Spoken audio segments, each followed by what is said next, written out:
So is history repeating itself? That's the question many on the side of the anti-war argument make when discussing the United States' current involvement in the recent wars such as Iraq and now Afghanistan. To discuss, Willie Hager, a Vietnam veteran who is against the war, joins us now. Willie, hello, welcome. Thanks for joining us. So I want to start off by first asking you what similarities you can draw between the two wars.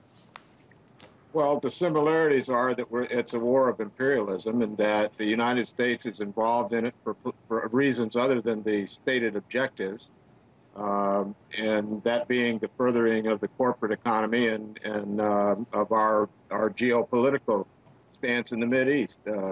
The similarities are is that we're at war in an insurgency with an indigenous people and not an army. And that's causing us the problems that we're having on both sides. Kind of going along with that, what parallels can you draw between the enemy that the U.S. is fighting during the Vietnam War? It was in this rough terrain. We had enemies that were kind of hiding among the populace. How would you compare the two? Well, the comparison geographically is that one was a jungle environment and the other is pretty much rocks and desert and mountains. The similarities are that the people that we're fighting, aside from whatever their political aspirations are provincial people, and we're foreigners and we're in their provinces, much as though a foreign government might have troops in, say, New York City, and New York City people would band together and defend their country and fend off an occupation. That's the situation that's similar. We had that same problem in Vietnam. We were fighting the local people and with foreign ideas. Secondary to that is that the people are operating with lack of technology and operating on common ideals. And their common ideals are truly independence and freedom from anybody being in their nation. They've proven that by driving out the Russians once, and it looks like we're about to have to give up again. Their politics are probably very similar. The politics are that they want self-determination without outside interference in their affairs. All right, here we are today, decades later, and it seems like there is quite a bit of agreement of an acknowledgement of the mistakes made during the Vietnam War, and that a lot of people say that the Vietnam War itself was a mistake. We see a lot of agreement on that, but there isn't the same agreement when it comes to the war in Afghanistan. Well, there actually is the same agreement about the war in Afghanistan. If we learned our lessons in Vietnam that you can't militarily dominate a country and you can't militarily rebuild a nation if the people are not in support of those objectives.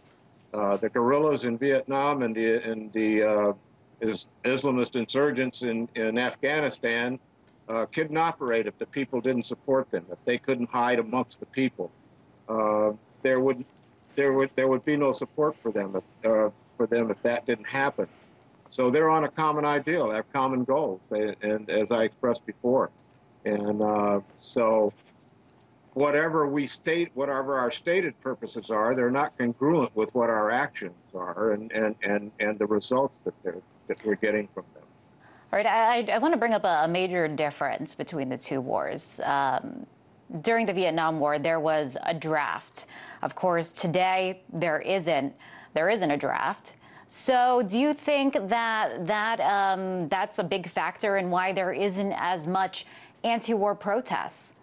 Oh, absolutely. If there was a draft, the students would be out in the streets by the thousands, and because now it could actually happen to them. With an all-voluntary force, it doesn't really touch many people. I mean, in numbers, and compared to what the overall numbers are, the percentages are very small of those who serve and who are affected by the thing. The problem is they're being affected in the same ways that Vietnam veterans were. Right. One of the improvements is that the veterans now are beginning to get some support. Right. Surely if there is an imminent possibility of you actually going to war yourself, that might make you think twice. Another big difference is the human cost that we saw between the two wars. Of course, now we have drone warfare. There were a lot more deaths during the Vietnam War. So do you think when it comes to outcry over Afghanistan, it's more about the financial cost of the war as opposed to the human cost of the war? I don't think we pay enough attention to the human cost of the war. If we did, we might be a little less interested in getting into another one now that we're talking about Iran. But because people don't see the human cost because it only affects just a small part of the population. That's why it's important for folks like myself and for your media to get the word out about those human costs. In terms of cost of treasure, the United States is in an economic crisis right now. And if you think about transplanting that money that we're spending on these foreign ventures such as this one, that is extended for all these years without any progress, how much could that have affected some of the issues that are costing our citizens economically and costing our schools budgets and costing our services budgets? Things that are to serve the people are not available because we're pouring money into this war, and they try to tell you that it's about something else, that the money's going somewhere else. It's not. It's going to the war. Right. And so that's the cost of the war that everybody should be thinking about. All right. Of course, now we have this drawdown that's in the works. Do you think when Americans reflect on the war in Afghanistan that it will be kind of regarded in the same way, the mistakes will be analyzed in the same way that we do today with Vietnam? Well, that's kind of a difficult question. I believe that some people will. I believe that some people do now, and but I think it will be viewed differently because I think that from the beginning, because of our outspokenness when we were rejected by the nation when we came home from Vietnam, because of our outspokenness, there are a lot of things available to reintegrate veterans into society. Admittedly, not enough, and we're not going to stop fighting. But there are things, and there are support groups and things such as we never had. And I think that the nation has caught on to that when you see things like Wounded Warrior Project and all of the Yellow Ribbon projects that go on. I think there is and the attention that the media does pay to it, I think there is a lot of a common attention throughout the population of the country that's supportive of the troops that and their service, but are not supportive of the mission. All right.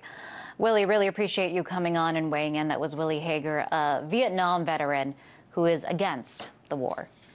Vietnam veterans against the war, old school sappers.